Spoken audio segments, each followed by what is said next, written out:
विचार शांत, आंखें कोमलता से बंद, आंखें कोमलता से बंद। ओम ह्रीं नमो अरहंतानं, ओम ह्रीं नमो सिद्धानं, ओम ह्रीं नमो आयर्यानं, ओम ह्रीं नमो उवच्छायानं, ओम ह्रीं नमो लोये सब्बसाहूनं। केशो पंचन मुक्कारो सब्बपावपनाशनो, मंगलानं च सव्वेसिं पठमं हवै मंगलम्, पठमं हवै मंगलम्। धम्मो मंगलमुत्थितम्, अहिंसा संयमो तवो, देवावितं नमन्सन्ति जस्य धम्मे सयामनो, जस्य धम्मे सयामनो। परम आराध्य देव के श्री चरणों वंदन, सदगुरु के पावन चरणों वंदन। अध्यात्म प्रेमी भाइयों बहनों माताओं, पर्युषण की आराधना का आज छठा दिन है, नंबर 6 का दिन है आज। और आज हम पर्युषण की आराधना का एक महत्वपूर्ण विषय की हम बात करने जा रहे हैं। ये विषय हमारा 2 पार्ट में रहेगा, आज और कल के 2 विषय में रहेगा, क्योंकि भगवान महावीर स्वामी का जो हमें बताना था वो तो पहले बता चुके हैं। तो कल का जो टॉपिक था वो इसी के संदर्भ में आगे कंटिन्यू पड़ेगा। तो जैन धर्म का हमारा पर्युषण पर्व, और पर्युषण पर्व के अंदर में हम विशेष रूप में आराधना करते हैं, और उस आराधना का हमारा मेन उद्देश्य जो क्या है उसके ऊपर हम आज आने का प्रयत्न कर रहे हैं। शिष्य गुरु को पूछ रहा है कि भंते ऐसा मैं क्या करूं जिससे मुझे क्या मिले, मुक्ति मिले, मुक्ति का मार्ग यानी कि मोक्ष का मार्ग। तो ऐसा मैं क्या करूं, ज्ञान तो इतना सारा है, इतनी सारी बातें हैं, मुझे आप संक्षिप्त में बताइए कि ऐसा क्या है जिसके माध्यम से मैं मोक्ष गति को प्राप्त करूं। तो यहाँ पर संवाद हो रहा है, और संवाद के अंदर में गुरु बता रहे हैं शिष्य को, न दिगंबरत्वे न श्वेतांबरत्वे, न दिगंबरत्वे न श्वेतांबरत्वे, न तर्कवादे न च तत्ववादे, न पक्षपाते शयनेन मुक्ति, कसाय मुक्ति किल मुक्ति रेव।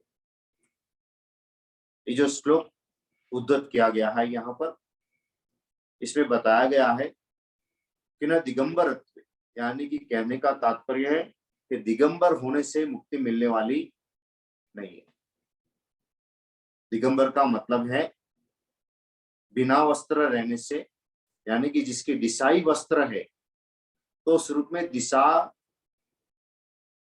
को वस्त्र मानते हुए बिल्कुल वस्त्र न रखने से भी कोई बोले मुक्ति मिलने वाली नहीं। तो न दिगंबरत्व, तो फिर ये तो प्रश्न ये हो गया कि तो फिर इसका मतलब कि जो दिगंबर है वो मुक्ति नहीं कर सकते क्या? तो गुरु आगे कह रहा है न श्वेतांबरत्व, श्वेतांबर का मतलब जो श्वेत वस्त्र धारण करते हैं उनको ही मुक्ति मिलने वाली नहीं है। तो ना दिगंबर को मिलेगी ना श्वेतांबर को मिलेगी। तो न दिगंबरत्व न श्वेतांबरत्व न तर्कवाद, कितना ही तर्क कर लो कि ऐसा क्यों, ये वैसा क्यों, फलाना, इतना जितना भी करना हो कर लो, चाहे तर्क शास्त्र पूरा पढ़ लो, लेकिन फिर भी मुक्ति मिलने वाली नहीं है। चाहे तत्व ज्ञान का तर्क शास्त्र भी समझ में आ जाए, लेकिन फिर भी नहीं होने वाला है। तर्क का मतलब दर्शन भी होता है, ध्यान रखना है। दर्शन जो है उसकी पृष्ठभूमि होती है तर्क, तर्क से चलती है। जब किसी दर्शन की प्रतिस्थापना होती है तो उसमें तर्क होता है कि भाई ये बात ऐसी क्यों है, तो उसको प्रतिपादित करने के लिए दर्शन एक आता है, तो दर्शन के द्वारा उसको बताया जाता है। यानी कि एक तरह से चाहे दर्शन का कितना ज्ञान भी कर लो, सारे दर्शन को पढ़ लो, लेकिन फिर भी मुक्ति नहीं मिलने वाली है। तो न तर्कवादे न तत्ववादे, तत्व ज्ञान भी कितना ही जान लो, चाहे निश्चय का जान लो या फिर द्रव्य पर्याय कितना जान लो, या फिर हमारे भाषा में कहे तो नव तत्व, गुणस्थान, कर्मवाद और सारा जितना भी तत्व ज्ञान है वो सारा जान लो, फिर भी मुक्ति मिलने वाली नहीं है। तो न तर्कवादे न तत्ववादे न पक्षपाते, किसी का पक्ष लेने से मुक्ति मिलने वाली। श्वेतांबर वाले के हम सही है और दिगंबर वाले के हम सही है। जो पक्ष लेगा उसकी मुक्ति मिलने वाली नहीं है। चाहे फिर श्वेतांबर में मूर्ति पूजा कहे कि हम सही है और स्थानक कहे कि हम सही है और तेरापंथी कहे कि हम सही है, कोई भी पक्ष लेगा वो मुक्ति को प्राप्त नहीं कर सकता है, क्योंकि ये सारे उपासना की पद्धति के सहायक है, ये मूल उपासनाएं नहीं है, मूल धर्म नहीं है। तो न पक्षपात सैने न मुक्ति, तो कहा कि फिर कैसे, तो एक शब्द में कहा आचार्य ने उसके शिष्य की जिज्ञासा का समाधान दिया, कसाय मुक्ति किल मुक्ति रेव। जो कसाय से मुक्त हो गया, यानी कि कसाय क्या हो, चाहे फिर इसको मोह कहो चाहे आसक्ति कहो, ये जितने भी सारे हम शब्द प्रयोग करते हैं उनसे अगर मुक्त हो गया तो इससे मुक्त हो गया, इस संसार से मुक्त हो गया। तो इसके लिए कोई दिगंबरी बनना जरूरी नहीं है, ना श्वेतांबरी बनना जरूरी है, ना काला वस्त्र वाला, धोड़ा वस्त्र वाला, पीला वाला, ना भगवा वाला, किसी को नहीं मिलेगा। क्यों मिलेगा, तो किसको मिलेगा, जो कसाई से मुक्त हो गया उसको मुक्ति मिल सकती है। चाहे वो फिर कोई भी हो, किसी को भी मानने वाला हो, लेकिन अगर उसके अंदर से कसाई से वो मुक्त हो गया तो उसको मुक्ति मिल सकती है। और हमारी जैन धर्म की पर्युषण पर्व की आराधना का एक ही सबसे बड़ा लक्ष्य है कि कसाई से मुक्त होना। और सबसे बड़ा कसाई के अंदर में हम जब बात करते हैं कि पर्युषण की आराधना, संवत्सरी की आराधना का जो मेन लक्ष्य होता है वो कसाई का एक भाग, जिससे पहले मुक्त होने के लिए प्रयास करते हैं हम। क्योंकि अगर एक में अगर आप सफल होते हो तो फिर दूसरे भी हो सकते हो, तीसरे भी हो सकते हो, चौथे भी हो सकते हो। तो शुरुआत एक से करनी पड़ेगी आपको, क्योंकि एक के बिना जितने चाहे बिंदिया लगाओ लेकिन वो कोई काम की नहीं है ना। 0 0 0 कितने लिखते चले जाओ लेकिन वो कोई मायना रखता नहीं है। लेकिन उस सारे जीरो के आगे एक लगा दो, क्या हो गया, सारे जीरो की वैल्यू हो गई। एक लगा देते मात्र से, तो कहते हैं ना, बिना बिना एक के बिना के बिंदु है वो कोई वैल्यू रखते नहीं है। एक लग गया तो उसकी वैल्यू हो गई सारी की। तो हमें कसाई से मुक्त होने का प्रयत्न करना है।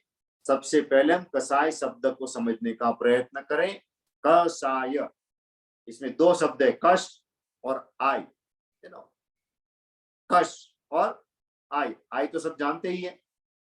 हाँ, आई क्या किसको कहते हैं हम, आई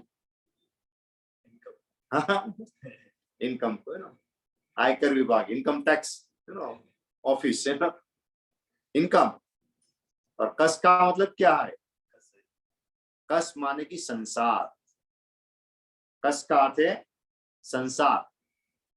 तो संसार का एक नाम है कस। तो जो संसार की इनकम को बढ़ाए उसका नाम है कषाय। जो संसार की इनकम को बढ़ाता है, यानी कि जन्म मरण के चक्र को बढ़ाता है, जो कर्म को कलेक्ट करता है और आगे से आगे आपको घुमाता ही रहता है। ये तो चक्रवृद्धि ब्याज नहीं, तो इससे ही कहीं गुना ज्यादा बढ़ाता रहता है आपका। हाँ, खत्म ही नहीं होता है।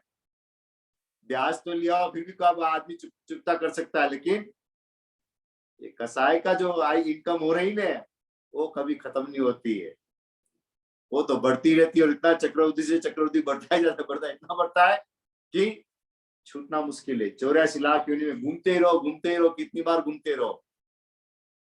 यहां तक कहा है कि हमने संसार के सारे जितने भी रिलेशन है वो सारे भोग चुके हैं। जितने भी रिलेशन जिसके साथ आप है उसके साथ भी सारे रिलेशन भोग चुके हैं। माँ बाप का, पिता पुत्र का, भाई बहन का, पति पत्नी का, जितने भी रिलेशन कहते हैं, है ना, वो सारे के सारे भोग चुके हैं।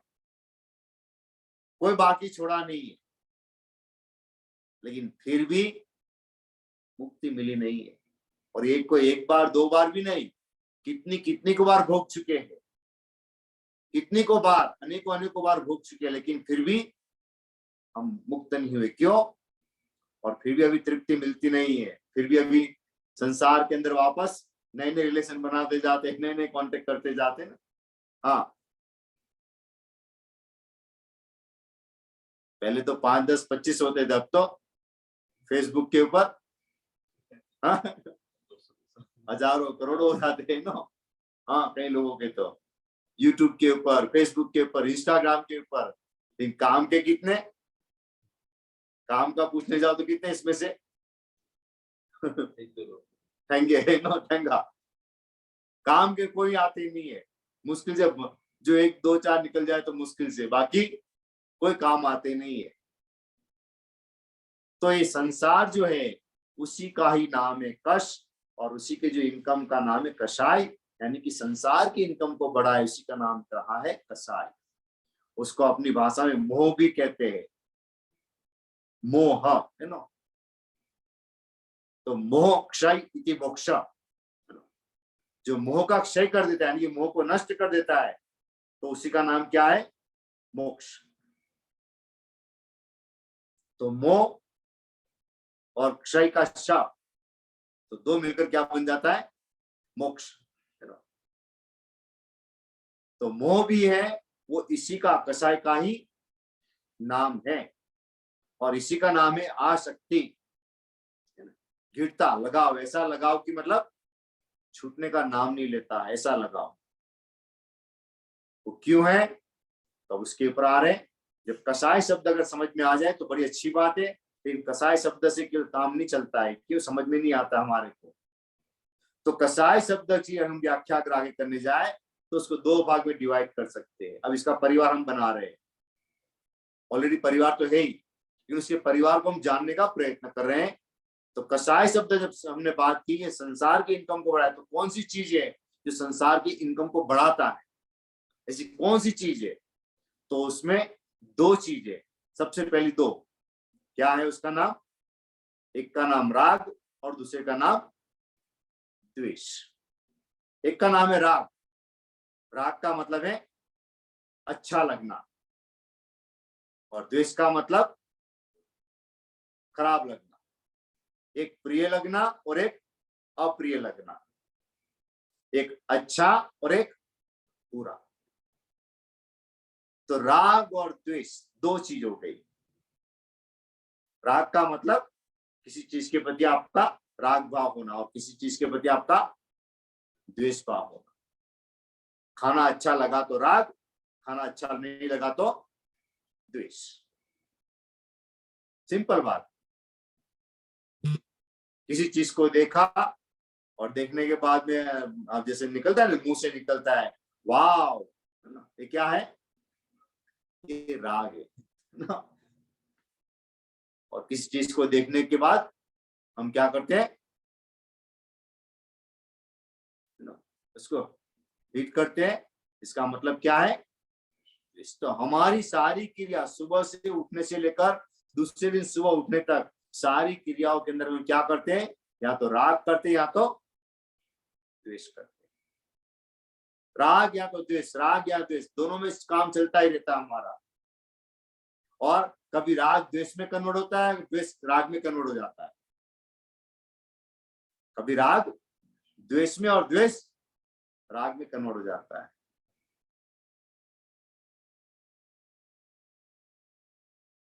कैसे होता है? राग द्वेष में और द्वेष राग में कन्वर्ट हो जाता है। कैसे होता है?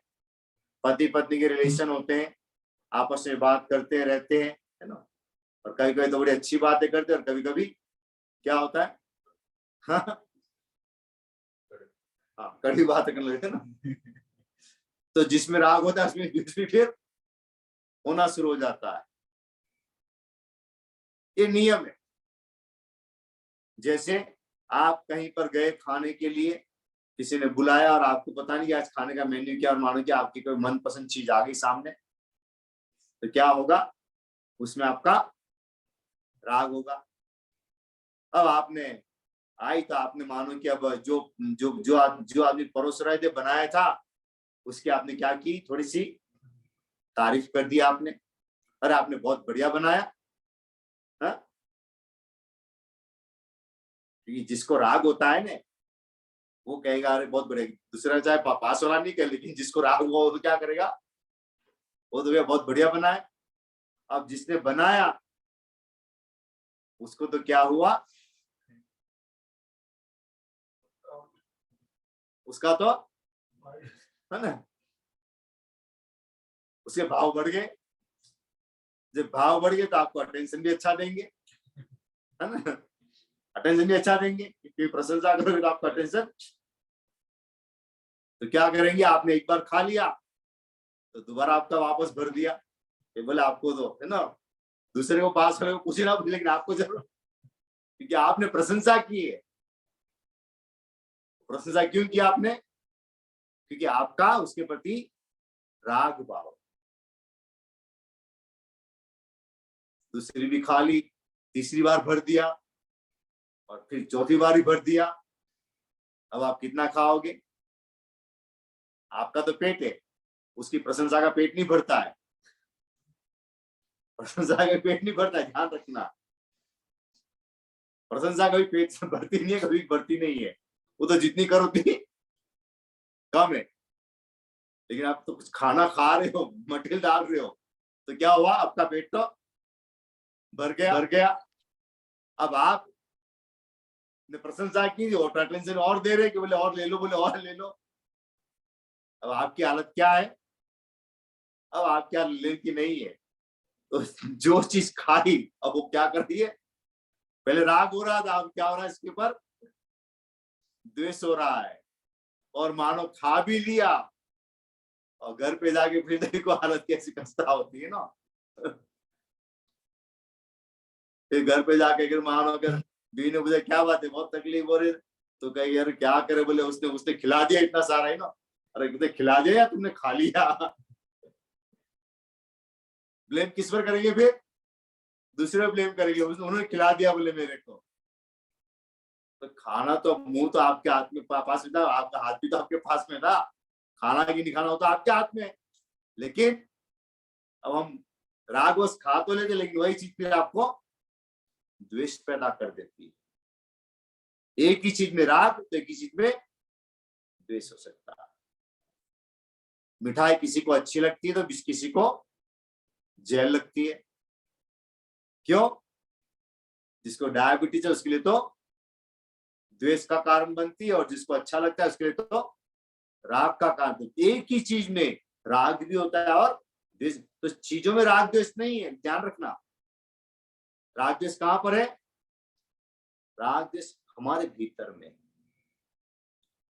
हम जिसको प्रिय मानेंगे उसके साथ राग, और जिसको अप्रिय मानेंगे उसके साथ द्वेष।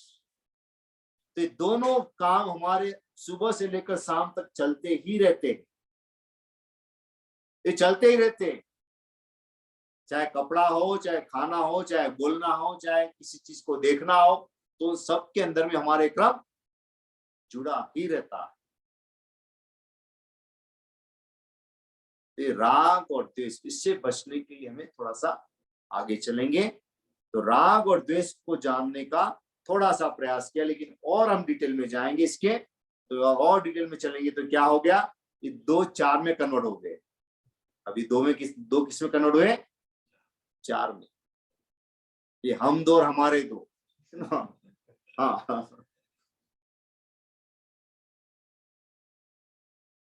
तो क्रोध, मान, माया और लोभ, ये 4 में कन्वर्ट हो गए। क्रोध और मान, इसका संबंध किसके साथ में है, क्रोध और मान का संबंध द्वेष के साथ है, और माया और लोभ का संबंध राग के साथ है।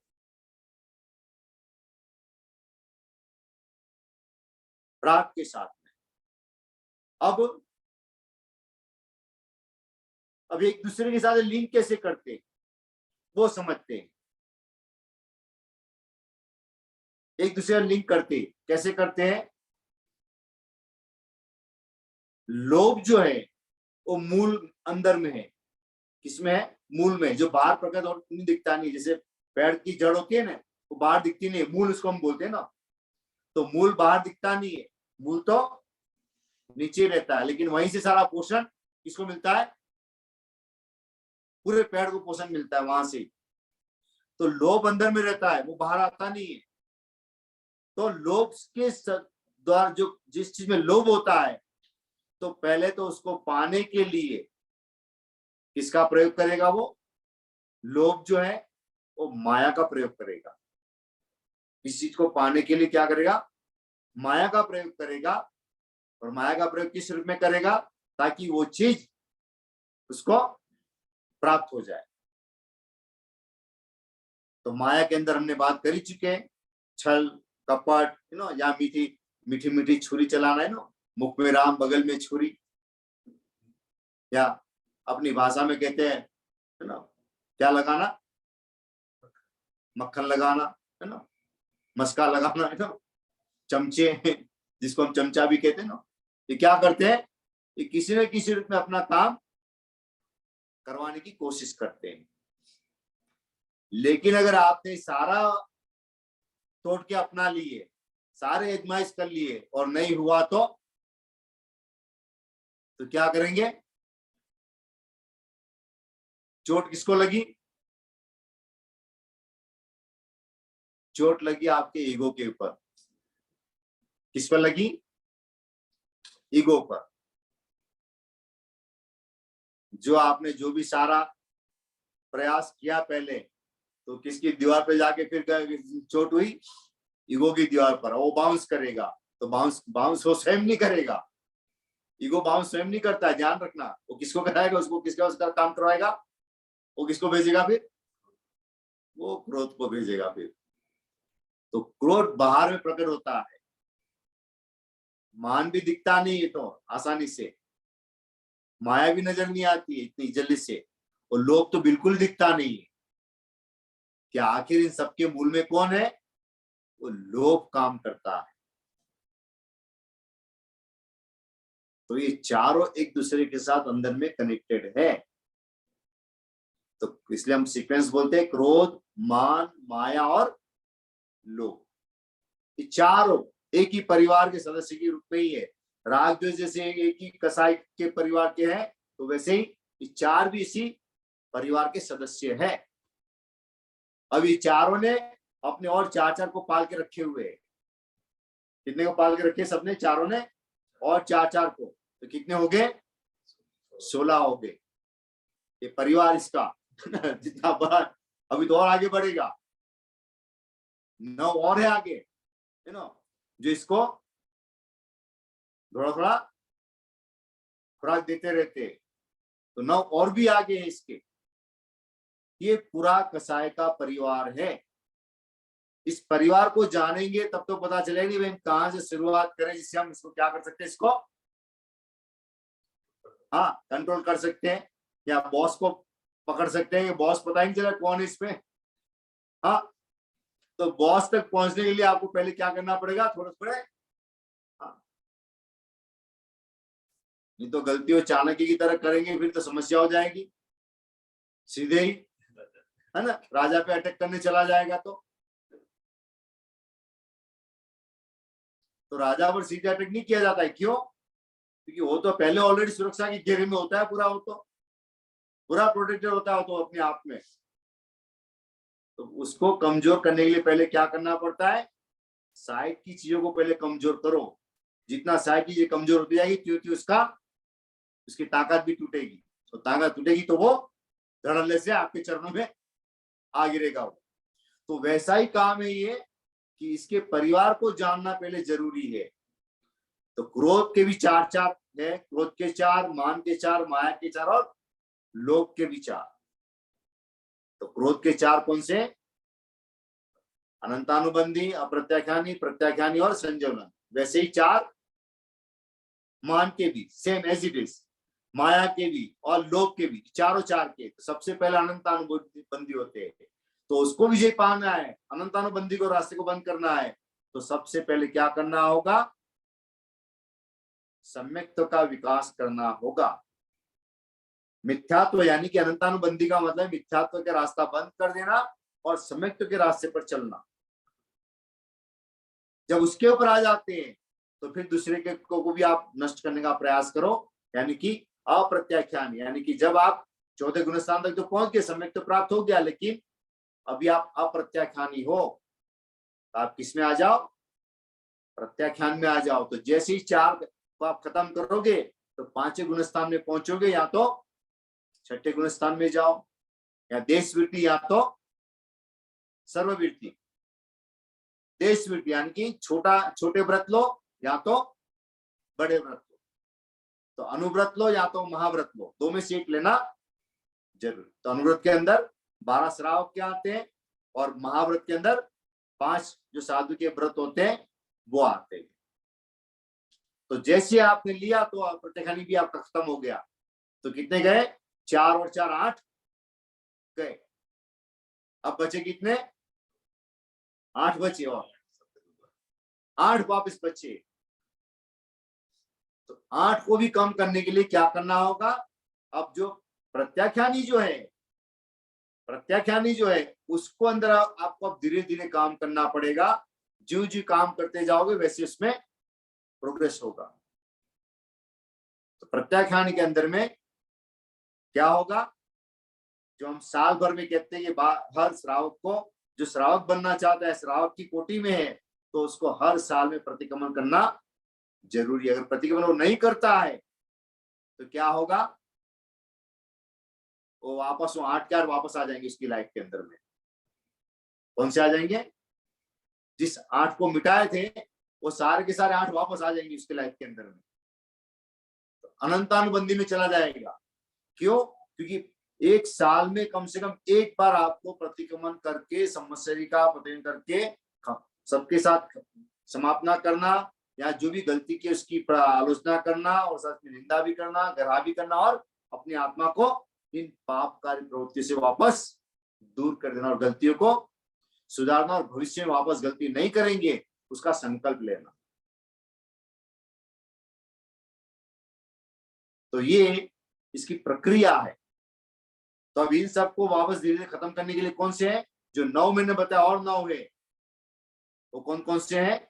हास्य, रति, अरति, भय, शोक, जुगुप्सा, स्त्रीवेद, पुरुषवेद और नपुंसकवेद। ये 9 जो है इसके ऊपर भी हम बने इतना कंट्रोल करने का प्रयत्न करें। हास्य, ज्यादा हास्य नहीं। मैंने पहले कहा ना, एक बीच में अभी मैंने प्रश्न में कहा था, वैराग्य जो होता है वो वैराग्य जो है वो ज्यादा हास्य वाली स्थितियों से दूर रहता है। क्यों? जहां हास्य होगा ज्यादातर, वहां झूठ की संभावना ज्यादा होती है। वहां क्या है? झूठ की संभावना ज्यादा है। जहां ज्यादा हास्य का प्रयोग होगा वहां झूठ की संभावना बढ़ जाएगी। क्यों? क्योंकि हास्य के निमित्त से वो क्या करता है? अपने झूठ को बढ़ावा देता है। वो पता नहीं चलता है। हम भी बातों को मजाक में, हंसी में ले लेते, लेकिन जो आदमी इस प्रकार की प्रवृत्ति में ज्यादा लिप्त होता है वो उतना ही ज्यादा झूठ का प्रयोग करेगा। तो हास्य, रति, अरति, भय, शोक, जुगुप्सा। भय भी जो है वो भी कसाई का ही परिवार का ना भाई है। शोक करना ये भी, और उसके साथ में जुगुप्सा, स्त्रीवेद, पुरुषवेद, नपुंसकवेद, यानी कि तीनों जो अपोजिट सेक्स के बारे में जो हमारा जो आकर्षण रहता है वो भी कसाई को बढ़ाने में बहुत बड़ा निमित्त है। तो इसलिए 9 चीज को भी साथ में कंट्रोल करते रहना पड़ता है साथ साथ में। और लक्ष्य हमारा रहना चाहिए कौन सा? प्रत्याख्यानी, क्रोध, मान, माया लोग कैसे खत्म हो, उसके लिए प्रयत्न करना चाहिए। अब इन चारों की उपमा भी दी गई है। किसकी? क्रोध की, मान की, माया की, लोभ की, और इस चारों की एक अलग अलग उपमा भी दी गई है कि अनंतानुबंधी क्रोध जो है कि कैसा होता है, अप्रत्याख्यानी क्रोध कैसा होता है, प्रत्याख्यानी क्रोध कैसा है, और संजलन क्रोध जो है कैसा है, तो उसकी उपमा दी गई है। खैर उपमा की बात में वापस हम कर लेंगे इस विषय को, लेकिन अब थोड़ा सा हम विषय को शास्त्र पर ले आ रहे।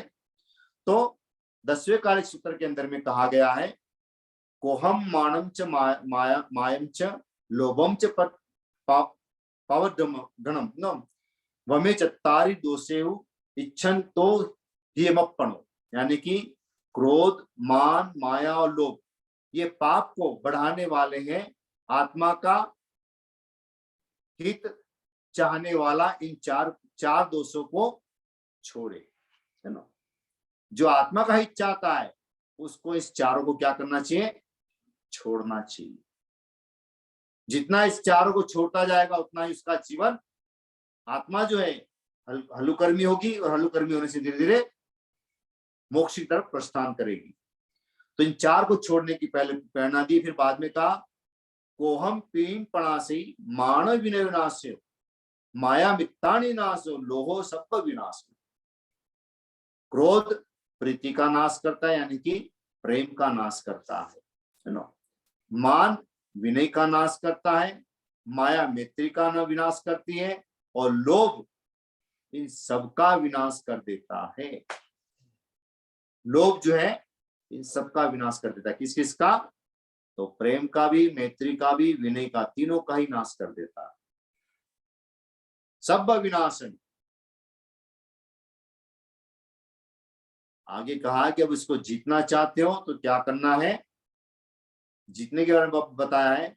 उपशमेन हनि को हम, किसके द्वारा, उपशम के द्वारा किसको जीता जाए, क्रोध को जीता है। उपशम का मतलब है यहाँ पर शांति और मुक्ति, क्षमा, क्षमा और शांति, उसके द्वारा क्रोध को जीता जा सकता है। बाद में कहा मानम मध्यवया जीणे, यानी कि मान को जीते, मृदुता से मान को जीते। मृदुता यानी कि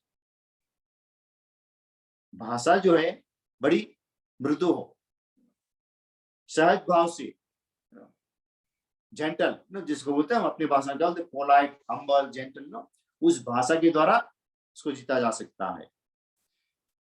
मायम जज्जो भावेणम, रुजु भाव से माया को, यानी कि सरलता से किसको जीता जा सकता है, माया को जीता जा सकता है। और लोभम संतोषो जीने, यानी कि लोभ को जीतने के लिए क्या है, संतोष। इसलिए हमारे कहते हैं कि संतोषी नर सदा सुखी। जो संतोष रखता है वो सदा सुखी रहता है। क्यों, क्योंकि जिसने लोभ को ही वश में कर लिया, लोभ के साथ ही संतोष का नियम बना लिया, तो उसके मान माया लोभ जो है, क्रोध मान माया जो है वो क्या नहीं होंगे, प्रभावित नहीं होंगे। जिसने मूल को एक कंट्रोल में कर लिया संतोष के द्वारा, तो फिर सारा खेल ही बदल गया। खाना आया तो खाने पे भी फिर इसमें राग और द्वेष जो है वो नहीं रहेगा। क्यों, संतोष। जो मिल गया संतोष, नहीं मिला तो कोई बात नहीं, मिल गया तो ठीक है। तो संतोष की भावना के द्वारा खाना भी है, रहना भी है, उठना भी है, बोलना भी है, चलना, सारे सब में संतोष करने लग जाएंगे, तो फिर जीवन क्या होगा, तो सब कुछ इसके लिए शांति हो जाएगी। तो यहाँ पर अब इसको हम समझने का प्रयत्न करते हैं कि क्रोध प्रेम का नाश कर देता है। क्रोध जो है वो किसका नाश करता है, प्रेम। इसलिए कहते हैं ना, प्रेम गली अति सांकड़ी तामे दो न समाय, तामे दो न समाय। प्रेम की गली जो है इतनी संकड़ी है कि इसमें दो नहीं आ सकते। उसमें क्या आएगा, या तो मैं आएगा या तो प्रेम आएगा, दो में से एक रहेगा। प्रेम रहेगा तो मैं नहीं रहेगा, और मैं रहेगा तो ये दोनों रह नहीं सकते साथ में। तो अपने गुस्से को शांत करने के लिए प्रेम का विस्तार करो, सबके साथ में क्या करो, प्रेम। और इस दूसरा हमारे कहा गया है उपशम। उपशम का मतलब क्या है, क्षमा, क्षमा भाव रखो, शांत भाव और क्षमा, शांति है ना, ये दो चीजें महत्वपूर्ण है। तो हमारा सारा पर्युषण पर्व की आराधना का उद्देश्य जो है वो केवल क्रोध और ये उपशम दो पर टिका है। इस दो के ऊपर ज्यादा टिका हुआ है। हम जितना भी सब कुछ करते हैं प्रतिक्रमण के अंदर में, तो इसी बात के ऊपर है कि आपका किसी के साथ बुरा व्यवहार न हो, आपने किसी का दिल न दुबाया हो, या किसी किसी का कसाईवश आपने किसी का कुछ अहित नहीं कर दिया हो, तो उसी के ऊपर सारा हमारा फोकस है। तो जैन धर्म का पर्युषण पर्व जो है वो पूरा जैन धर्म का सार है एक तरह से, कि इसके अंदर में किसी और चीज को स्थान नहीं, किसके ऊपर स्थान है, केवल कसाई को कैसे विजय, उस पर विजय कैसे प्राप्त किया जाए, उसी के लिए प्रयास किया जा रहा। तो फिर चाहे हम तपस्या करते हैं, चाहे जप करते हैं, तप करते हैं, चाहे और भी कितनी आराधना करते हैं, वो सारे के सारे का उद्देश्य एक ही है, किस पर विजय प्राप्त करना है, कसाई पर, है ना। अब इसी कसाई का, इसी जिसको मोह भी कहते हैं, है ना, तो मोह का संबंध मोहनी कर्म के साथ भी हो गया। उसी मोह का संबंध किसके साथ हो गया, मोहनी कर्म के साथ भी हो गया। तो 8 कर्मों में सबसे खतरनाक कर्म कौन सा है, मोहनी कर्म। मोह को जीत लिया तो बाकी तो कोई दिक्कत नहीं है। ज्ञान का केवल आवरण है, वो तो हट जाएगा, आवरण अपना भी हट जाएगा। ज्ञान आवरण, आवरण एक प्रकार, आवरण का मतलब पर्दा, वो हट जाएगा अपने आप ही। जब मोह खत्म हो जाएगा तो पर्दा अपने आप गिर जाएगा वो तो दर्शनावरण भी जो है वो भी हट जाएगा। क्यों, जैसे मोह का आपका क्षयक्षम हुआ तो या तो आपको साई संकित की प्राप्ति होगी, या तो क्षयक्षम संकित की प्राप्ति होगी। तो उसके 2 रास्ते हैं, दर्शन मोहनी, चारित्र मोहनी। तो दर्शन मोहनी सम्यक्त की प्राप्ति होगी, और चारित्र मोहनी से या तो देश वृत्ति की प्राप्ति करेंगे, या तो सर्ववृत्ति की प्राप्ति होगी, साधुपन की प्राप्ति करेंगे। और ये यथार्थ में होता है, जो साधुपन के मार्ग पर जाता है उसके जीवन में घटना घटित होती है, तभी जाके करोड़ों रुपया छोड़ के ऐसे कोई साधु बनता है। आप मुझे बताओ, हजारों करोड़ का मालिक आदमी ऐसे साधु बन कैसे ले सकता है, बताओ मेरे को। तो उसके जीवन में घटना अंदर में घटित होती ही है। तो दर्शन मोहनी और चारित्र मोहनी है, ये इनके जीवन, जब उस समय सक्षम भाव का प्रबल होता है तो उस समय वो सारा छोड़ छाड़ के निकल पड़ता है। तो किस हर एक के जीवन में इस तरह का छोटा भी स्पार्क होता है, तो उस समय वो सब कुछ छोड़ देता है। अब फिर बाद में वो उस पर कितने, उस मनोयोग से, उस भाव से कितना आगे बढ़ता है, उस पर डिपेंड करता है।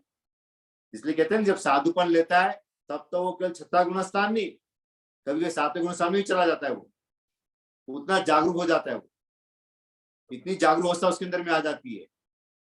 लेकिन थोड़े दिनों के बाद में फिर वो भी दूसरे साधु की तरह रंग में लग जाता है, वापस छठे में आ जाता है वापस, ना। तो थोड़े थोड़े भाव आते हैं, फिर वापस जाता है, गिरता है ना। वो छठे सातवें में, सातवें वापस गिरता है ना, वो चलता रहता है वो। तो ये भाव बनते रहते हैं, और कई कई तो भाव ऐसे भी बन जाते हैं कभी कभार। ऐसी भावना तो किसी के प्रति करनी नहीं चाहिए, तो कई जीव ऐसे भी हो जाते हैं जो भटक जाते हैं वापस। छठे गुणस्थान में का इतना परिश्रम करने के बाद भटक जाते हैं, तो कभी कभी पहले गुणस्थान में भी या चौथे गुणस्थान या 5वें आके वापस रुक जाते। और ऐसा देखते भी हम तो बहुत सारे को देखते हैं। इसलिए कभी कभी उन लोगों की हम तो आसाधना करने से बचना चाहिए, क्योंकि कभी इनकी आसाधना नहीं करनी चाहिए, क्योंकि आज इन पर बीते पता नहीं कल हम पर भी बीत सकती है, कोई भरोसा थोड़ा है। कर्म है, कर्म तो किसी को कुछ भी खेल दिखा सकता है, कोई भरोसा नहीं है। तो इसलिए इस तरह के अनावश्यक कर्मों से बचना चाहिए। ना तो किसी और साधु की निंदा भी इस रूप में नहीं करनी चाहिए। अरे यहाँ तक मैं तो कहता हूँ कि जब हम बात करते हैं, तो मैं तो यहाँ तक कहता हूँ कि जैसे कभी कई लोग है ना इतने कट्टर बन जाते हैं कि बोले हम इसको हाथ नहीं जोड़ते। जैसे अब मानो कि आप, हमारा जैसे कार्यक्रम हुआ मंदिर में, तो कई लोग ऊपर जाते हैं, तो है ना वो मंदिर में ऊपर मूर्ति भी रखी होती, पता नहीं किसी मूर्ति में तो देखने काम नहीं पड़ा मेरे को। तो देखिए, मानो कृष्ण की मूर्ति भी है, तो क्या हम उसको हाथ नहीं जोड़ सकते क्या? हाँ, हाथ नहीं जोड़ सकते क्या? हाँ, आदर भाव के साथ जोड़ सकते। हाँ, हम आदर भाव से जोड़ सकते हैं, इस भाव से भावी तीर्थंकर के रूप में। किस रूप में? भावी तीर्थंकर के रूप में आप उसको आज जोड़ सकते हैं। क्योंकि हमें पता है कि भाई अभी नरक में, लेकिन वो आने वाले भविष्य में क्या बनने वाला है, वो जीव तीर्थंकर बनने वाला है। तो भावी तीर्थंकर की भी आसाधना तो आप नहीं कर सकते ना, वो तो कर्म है, उसको भोगना पड़ेगा। वो तो चाहे हम भी हो तो हमारे को भोगना पड़ेगा, चाहे तीसरी का, पांचवी का भी हो सकता है, सातवीं मिनट का भी हो सकता है, हमारा भोगना पड़ता है। तो भगवान महावीर भी नहीं भोगा है। तो ये तो प्रमाण है कि जब भरत चक्रवर्ती स्वयं मरीचि के दर्शन के लिए गया, मरीचि को हाथ जोड़ा, वंदना की, तो मरीचि ने स्वयं पूछा ना कि भाई आज कैसे मेरे वंदना करने आ गए। तो भरत चक्रवर्ती स्वयं कह रहा है कि बोले मैं आपको नहीं जोड़ने आया हूं, मैं किसको जोड़ रहा हूँ हाथ, भावी तीर्थंकर को जोड़ रहा हूँ। क्योंकि भावी तीर्थंकर को मुझे पता ही मैं उसमें होगा कि नहीं होगा, लेकिन अभी तो मैं कर सकता हूँ। तो भावी तीर्थंकर, तो इसलिए कभी किसी जीव की आसाधना तो कभी नहीं करनी चाहिए, किसी की भी नहीं करनी चाहिए, क्योंकि कोई भरोसा नहीं है जीवन का। ये खेल ऐसा है, कब कहां पलट जाए कोई पता नहीं चलता है। और आप भी देखो ना, कभी कभी मानो कि आप स्कूल में पढ़ते थे, जिस बच्चों को आप मानो कि तंग भी करते थे, जो भी कुछ करते हो, और आज मानो कि आपका बॉस बन के आके बैठ गया हो तो क्या हालत होती है बताओ। हाँ, फिर हालत क्या हो जाती है ना, वो ट्रीट की तरह। तो इसलिए कभी किसी की भी आसाधना से बचने का प्रयत्न करना चाहिए। यहाँ तक संसार में छोटे से छोटा जीव भी हो ने, उसकी भी आसाधना हमें करनी नहीं चाहिए, ना तो हमें उसे जरा भी कष्ट देने का अधिकार नहीं है। तो यहाँ पर हम जो बात करें कसाई के संदर्भ में बात कर रहे, तो कसाई जो हमारा जो है, ये हमारा सबसे बड़ा बाधक है इस रूप में। हमें दृष्टिगत स्पष्ट कर नहीं पाते। क्यों नहीं कर पा रहे? क्योंकि आखिर में ये भी जो हम जो आसाधना करते भी है किसी कारण से, तो ये भी क्या है, हमारा ये मोहनी कर्म हमसे बहुत कुछ करवा देता है, बहुत कुछ करवा लेता है। जब आदमी तीव्र आवेश में आ जाता है ना, वो कुछ देख नहीं पाता है। तो यहाँ पर जो कहा कि क्रोध प्रेम का नाश करता है, आप देखो क्रोध में या लोभ में आप, आखिर परिणाम तो लोभ का ही है। लेकिन लोभ के वश देखो ना, आज के समय में आप देखो, पिता पुत्र में विश्वास नहीं कर रहा है, बाप जो है बेटे में विश्वास नहीं कर रहा है। क्यों? क्या भरोसा, बोले कि आज तो बोले जो विश्वास कर दो और कल उठ के मेरे को घर से बाहर निकाल दो। और ऐसी बहुत सारी घटनाएं देखी हम, बच्चे बाप माँ को भी निकाल देते हैं। एक बार उनके नाम पर वसीयत कर दी, बाद में तो समय जो है, यानी कि जब लोभ अंदर में आदमी जागरूक होता है ना, वो रिलेशन को भूल जाता है। भाई भाई में झगड़े पड़े, हजारों के लाखों करोड़ों केस पड़े अभी कोर्ट के अंदर लटक रहे इस तरह के केस, थोड़े थोड़े जमीन के टुकड़ों के कारण या किसी छोटी छोटी बातों को लेकर, हजारों और कितने साल तक एक दूसरे को देखते भी नहीं है। यहाँ तक ऐसे ऐसे मर जाते, मर भी ऐसे ही जाते, उस कसाई की भावना को लेकर, राग की भावना को लेकर ऐसे ही मर जाते। अब सोचो उन जीव का क्या हालत होती होगी, कैसे कैसे कर्म साथ में लेकर जाते, एक तुच्छ जमीन के टुकड़े के लिए, तुच्छ थोड़े से पैसे के लिए जिंदगी खराब करते हैं, भाव खराब कर देते हैं। तो ये क्रोध जो है, ये हमारा बहुत बड़ा नुकसान करता है। इसीलिए भगवान ने कहा कि क्रोध के ऊपर पहले विजय आपकी प्राप्त होनी चाहिए, क्योंकि एक अगर पकड़ में आएगा तो धीरे धीरे आप कहां तक पहुंच जाओगे, मूल तक पहुंच जाओगे। क्योंकि डायरेक्ट संतोष आ जाए तो वो तो बहुत बड़ी बात है, किसी के जीवन में अगर आ जाए डायरेक्ट संतोष आ जाए तो फिर पूछना ही क्या है फिर तो, है ना। लेकिन ये बड़ा मुश्किल काम है, कई कई लोगों को आता भी, ऐसी बात ही नहीं है, लेकिन बहुत कम लोगों को देखने को मिलता है। तो हमें क्रोधोपीन पणासे की जो बात करी, क्रोध के द्वारा हमारा प्रेम का नाश करता है, तो विनय का भी नाश होता है, और साथ में हमारी मैत्री के संबंध सारे खत्म हो जाते हैं, और साथ में इस लोभ जो है इस सर्व का ही विनाश कर देता है। लोभ में देखो मित्र मित्र एक दूसरे क्या बन जाते हैं, दुश्मन बन जाते हैं। लोभ के वश जो गुरु शिष्य के रिलेशन भी होते हैं वो भी बिगड़ जाते हैं, विनय भाव रहते नहीं है, फिर उनके सामने सीधे बोलने लग जाते हैं ना। तो ये सारा देखा हुआ हमारे सामने ही है, ऐसा नहीं कि नहीं है। जहां कहीं पर भी इस तरह की घटना होती तो आप मानकर चलो कि इसमें कहीं ना कहीं इस प्रकार के कसाय का काम है। कसाय के वश ही होता है सारा काम, उसके बिना तो होता ही नहीं। तो हमें इससे बचने का प्रयत्न करें। इसलिए कहा क्या है कि उपशम के द्वारा क्रोध का शमन करें, हनन करें, और मृदुता से यानी कि बड़े हम्बल और जेंटलनेस से हम क्या करें, मान को खत्म करें, और रिजु भाव सरल भाव के द्वारा माया को खत्म कर सकते हैं, और संतोष के द्वारा इसको अब कहा है कि कोहोय मानोय अनिग्रहिया मायाय लोभोय पवड्यमाना चत्तारी कसिन कसाया संचित्ति मूलाय कुब्ब कुब्ब भवस्य, यानी कि कहा है अनुग्रहित, क्रोध और मान, प्रवर्धमान माया और लोभ, ये चारों संलिप्त कसाय पुनर्जन्मी रूपी वृक्ष की जड़ों का सिंचन करते हैं। पूर्व जन्म रूपी जो हमारा वृक्ष है उसका क्या करते हैं, सिंचन करते ही रहते हैं। कलिष्ठ, कलिष्ठ का मतलब यहाँ संक्लिष्ट कहा है। संक्लिष्ट का मतलब होता है एक तरह से जिसको हम अंधकार भी कहते हैं, यानी कि जब इस तरह की स्थिति में रहते हैं, जैसे हमने कसाय की परिभाषा बताई है, तो यानी कि जब कसाय में लिप्त होता है तो बड़ा कृष्ण, संक्लिष्ट का मतलब कालापन होता है ना, तो कालापन का मतलब कृष्ण लिस्या, तो यानी कि कृष्ण लिस्या वाला जीव जो है पूरा ही उसमें लिप्त रहता है। तो सबसे खराब जो लिस्या मानी गई है वो कौन सी है, कृष्ण लिस्या है ना, कृष्ण, फिर बाद में नील, फिर कापोत, फिर बाद में अच्छी, तो 3 शुभ और 3 अशुभ मानिए ना। तो ये इसको प्रवर्धमान करते ही रहते हैं, फिर बाद में आगे बढ़ाते ही रहते हैं, यानी कि आगे वृद्धि कराती रहती है, क्योंकि इसका सिंचन जितना होता रहेगा उतना भव भव का सारा क्रम जो है ये चलता रहेगा।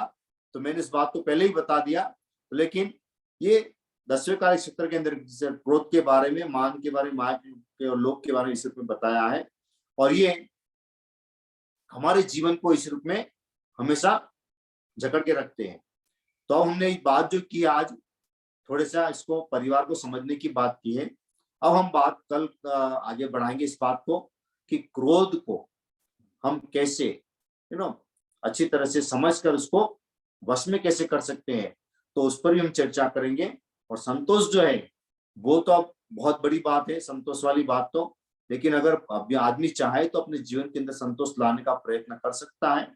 एक ही बात है, हमारे यहाँ कहा जाता है, गुजराती भाषा में कहते हैं चाल से, भाव से, यानी भाव से, ये संतोष लाने का सबसे बड़ा तरीका है, बढ़िया तरीका है। कोई भी चीज पूछे आपको चलेगा, हाँ चलेगा, चाल से, है ना,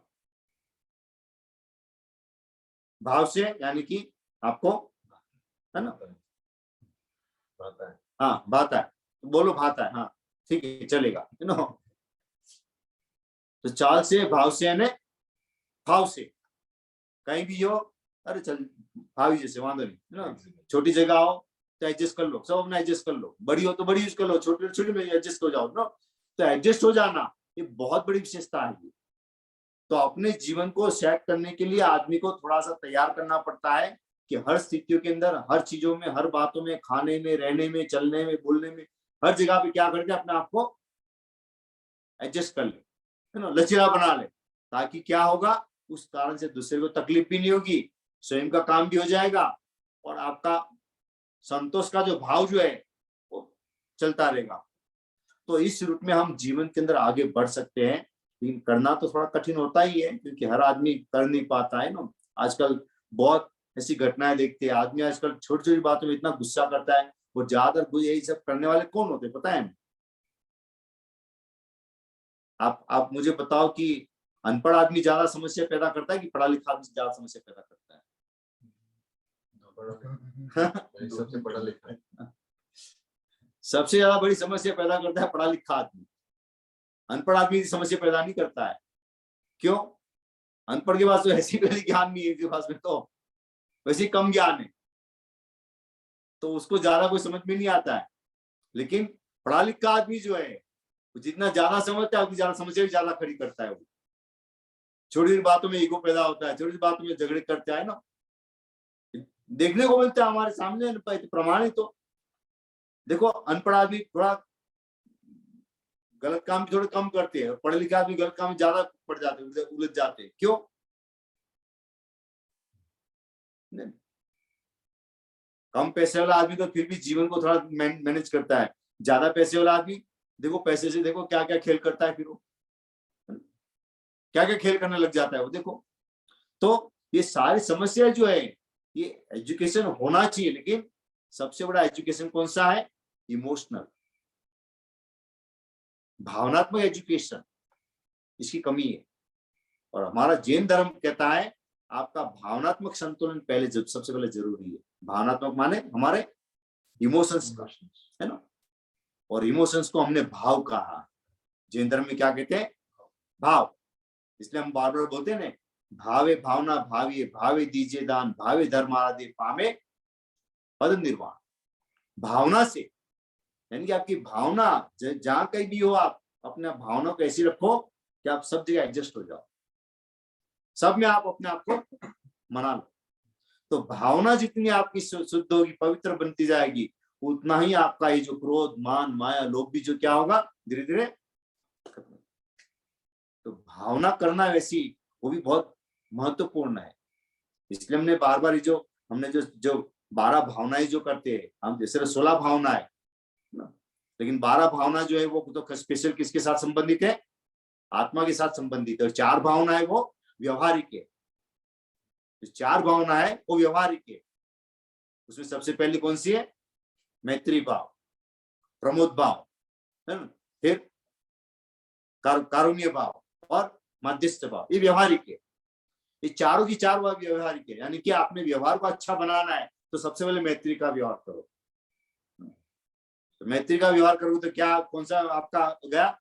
मायाचार गया आपका, है ना। मैत्री से आपका मायाचार खत्म हो जाएगा ना। मैत्री का, सबके साथ मैत्रीपूर्ण व्यवहार करो, सबके साथ। किसी को शत्रु मानो ही मत। शत्रु आपका जो लेकी है, कौन है वो? हाँ, शत्रु एक ही है, वो आपका कसाई, जो अंदर बैठा है वो कसाई, वो एक ही शत्रु है। बाकी संसार की जिसको आप शत्रु मानते हो, वो शत्रु है ही नहीं, वो है ही नहीं, क्योंकि वो तो रिफ्लेक्शन है आपका भीतर का। आप जिसको शत्रु मानते हो, ये तो आपके भीतर का रिफ्लेक्शन है। तो रिफ्लेक्शन तो ऐसा है ना कि आप जैसा देखोगे वैसा आपको पता लगेगा कि हाँ ये ऐसा है। किसी आदमी को बुरी भावना से देखोगे कि आदमी बुरा है, तो आप वो बुरा नहीं है। बुरा कौन है? वो कवि ने दोहे में कहा ने, बुरा देखन में चला मिलिया बुरा ना कोई। जब जो खोजा आप ना, है ना, तो मुझसे बुरा ना, जो दिल खोजा, हाँ, जो दिल खोजा आप ना, तो मुझसे बुरा ना। तो हम दूसरे में बुराई खोजते जाते हैं, लेकिन दूसरे में बुराई है ही नहीं। पहली तो बात है कि ये मानकर चलो कि दूसरे में है ही नहीं। जो भी है कहां पर है? मेरे भीतर में। तो हमें अपने आप को ही बदलना पड़ेगा, और कोई रास्ता नहीं है। तो यहाँ कसाई भी यही कह रहा है कि आप अपने कसाई को ही खत्म करने का प्रयत्न करो। दूसरा कैसा है, क्या है, उसकी छोड़ दो चिंता। दूसरा ज्यादा गुस्सा करता है कि मान करता है कि माया करता है कि लोभ करता है, वो भी सारी चिंता छोड़ दो। आप तो केवल किसका देखो कि आपके अंदर में क्या है, कैसा है, वो देखना शुरू कर देंगे, तो उससे बड़ा आपके जीवन में सुख नहीं होगा। उससे बड़ा कोई सुख नहीं हो सकता है। तो ये सारा जैन धर्म जो है वो अपने से ही शुरुआत करता है कि भाई अपने आप को क्यों, क्योंकि अगर वितरागता ही प्राप्त करनी है, केवल ज्ञान भी प्राप्त करना है, या आपको मोक्ष भी प्राप्त करना है, तो करना आपको स्वयं पड़ेगा। कोई और तो कोई आगे करने वाला है नहीं। महावीर स्वामी का कोई नाम जप लेने से महावीर स्वामी आने वाले क्या? बताओ मेरे को, आने वाले क्या? नहीं आने वाले। ठीक है, प्रशस्त राग है हमारा, कि जैसे भगवान महावीर स्वामी ने प्राप्त किया वैसे उस रास्ते पर, लेकिन हमें चलने तो पड़ेगा ना। बिना चले थोड़ा पहुंचोगे। जो उन्होंने किया है, उन्होंने स्वतंत्र स्वयं कहा है कि भाई जैसे मैंने पाया वैसे तुम भी पा सकते हो, पूर्ण अधिकार है आपको। वो स्वतंत्रता पूरी दी है। ऐसा नहीं कि मैंने पाया तो आप नहीं पा सकते, ऐसा नहीं कहा है। उन्होंने कहा कि आप भी पा सकते हो, लेकिन आपको प्रयास करना पड़ेगा। बिना प्रयास के किसी को कुछ मिलने वाला नहीं है। तो इसके लिए मैं तो कहता हूं कि इस परिश्रम के दिनों में तपस्या करते अच्छी बात है, कोई बुरा तो नहीं है, लेकिन सबसे बड़ी तपस्या तो इसकी करनी चाहिए एक दिन संकल्प करो कि आज के दिन मैं क्रोध नहीं करूंगा। क्या नहीं करूंगा? हाँ, आज मैं क्रोध का उपवास करूंगा। इसका उपवास? क्रोध का, यानी कि क्रोध आज, जैसे आज खाने का उपवास करते हैं, खाना खाना नहीं होता है ना। एक दिन का उपवास करते हो, क्या नहीं करना है? खाना नहीं खाना। तो वैसे आज क्रोध का उपवास, किसी की निंदा नहीं करने का उपवास, निंदा का उपवास, आज चुगली का उपवास, या किसी की बुराई सुनने का उपवास, वो नहीं करना है। तो ये सारे क्या है? ये प्रैक्टिकल सारे। इसको करने से क्या होगा? हमारे जीवन में एक शांति की अनुभूति आपको पता चलेगी। शांति क्या होती है ना। तो एक्चुअली में तो इन सबका करना चाहिए मेरे हिसाब से तो। लेकिन ठीक है, खाना भी करना चाहिए, तो खाने की इफेक्ट भी हमारे ऊपर पड़ती है। लेकिन खाने के जो कर सकते हैं, लेकिन साथ में जो खाना नहीं छोड़ सकते हैं, उनको तो मैं कहूंगा कि ये सबसे बढ़िया इसके लिए यही करे बस, है ना। सबसे बढ़िया ये इसको इसी को करने का। तो इसका अभ्यास करें। जितना करेंगे उतना ही हमारी आत्मा जो है शुद्ध होगी, और उसके द्वारा हम मोक्ष की तरफ आगे बढ़ सकते हैं। तो ये आज का हमने एक संक्षिप्त रूप में समझाने का प्रयत्न इस रूप में किया है।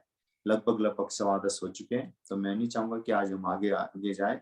सबका वीकडेज का है, तो वीकडेज में सब लोग जल्दी सोना और दूसरे काम भी होते हैं।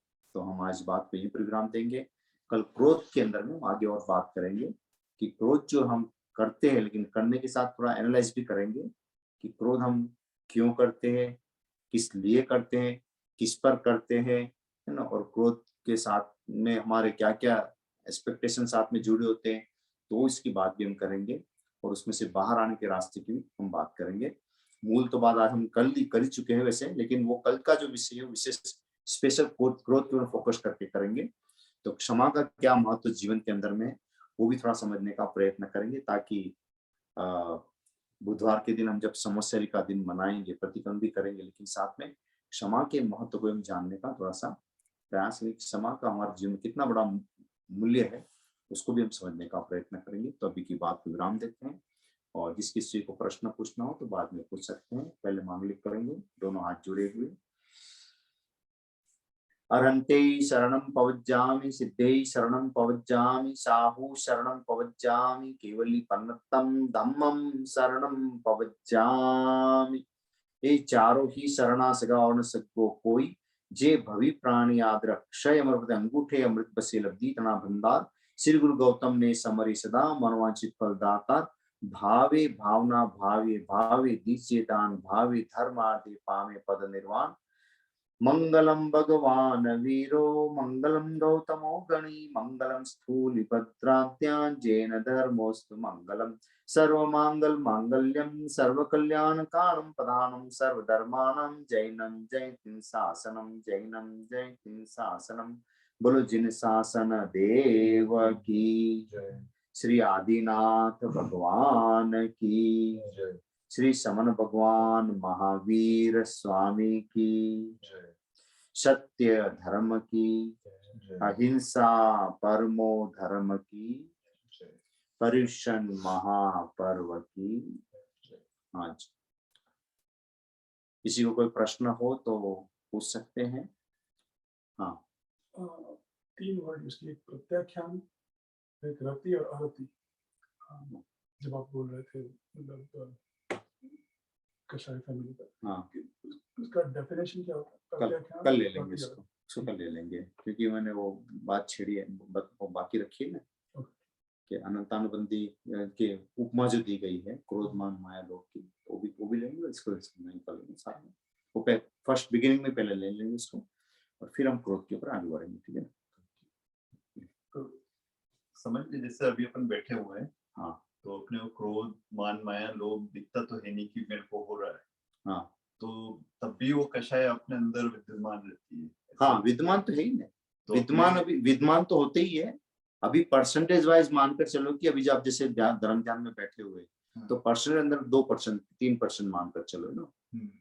तो इस समय अभी आपकी जो धर्म ध्यान जो है वो भी आपका प्रबल चल रहा है ना, योग चल रहा है। तो इसमें आपका वो जो है दब गया अभी ना, लेकिन वो खत्म नहीं हुआ। ना खत्म ना खत्म नहीं हुआ है। परसेंटेज खत्म हो गए, परसेंटेज कम हो गए। हाँ, खत्म नहीं हुआ है, खत्म तो होता ही नहीं है। हाँ, खत्म तो तभी होगा जब, हाँ, जब गुणस्थान की श्रेणी में ऊपर जाएंगे तब होगा ना। तो कल उसकी बात भी मैं थोड़ी सी करूंगा मैं, कि जैसे 8वें गुणस्थान के बाद जब जीव ऊपर की तरफ जाता है, सातवां तो अप्रमत्त गुणस्थान है ना, तो उसके बाद जब 8वां लेता है तो वो, और 13वें गुणस्थान का जो टाइम है वो केवल अंतर्मुहूर्त का टाइम है, जबकि आपको पहले से लेकर 6ठे गुणस्थान आने में अनंत काल बीत जाता है।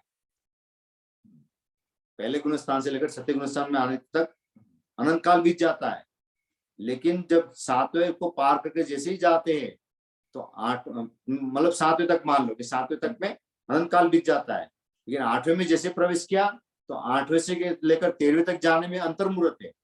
अंतर्मुहूर्त का मतलब क्या है?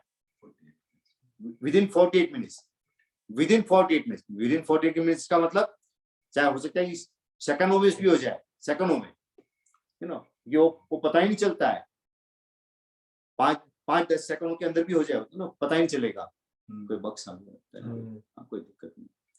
तो विदिन 5-7-10 सेकंड में भी आपको सीधा पार कर देते हैं ना, इतना तेज होता है वो पता ही नहीं चलता है, क्योंकि बड़ा सूक्ष्म है, तो बहुत ही सूक्ष्म है, इतना सूक्ष्म है कि मतलब जैसे कहते हैं ना, एक आंख आप बंद की खोला और इतने देर में तो असंख्य समय निकल गया, तो वो इतना तेजी से काम कर जाता है, तो उतनी तेजी से वापस वो नीचे भी आया तो पता नहीं चलता है। ये बड़ा विचित्र गणित है इसका तो। हाँ, तो ये तो वो कोई केवली हो वही पकड़ सकता है, बाकी तो सामान्य समस्या पड़े बहुत परे नो या।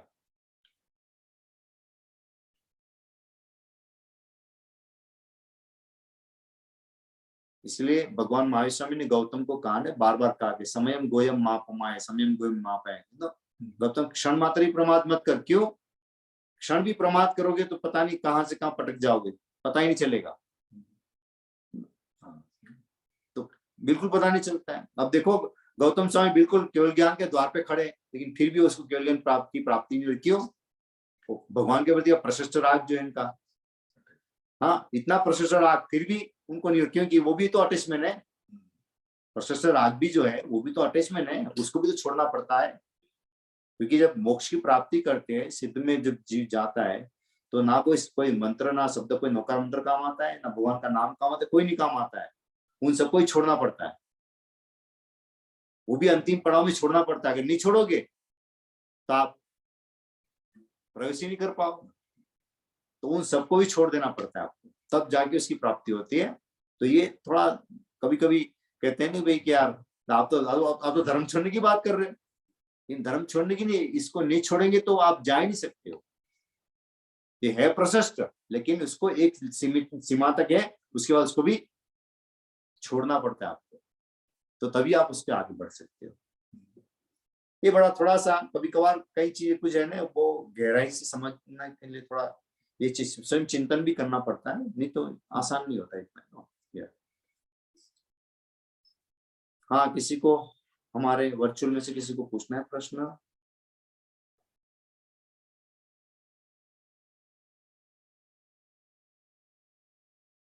नहीं है किसी को जिज्ञासा? चलिए, सब थके होंगे लगता है सब ना, कोई बात नहीं है, कल हम वापस इस सेशन को आगे बढ़ाएंगे, तो कल हम बात करेंगे। अभी की बात यहीं पर विराम देते हैं।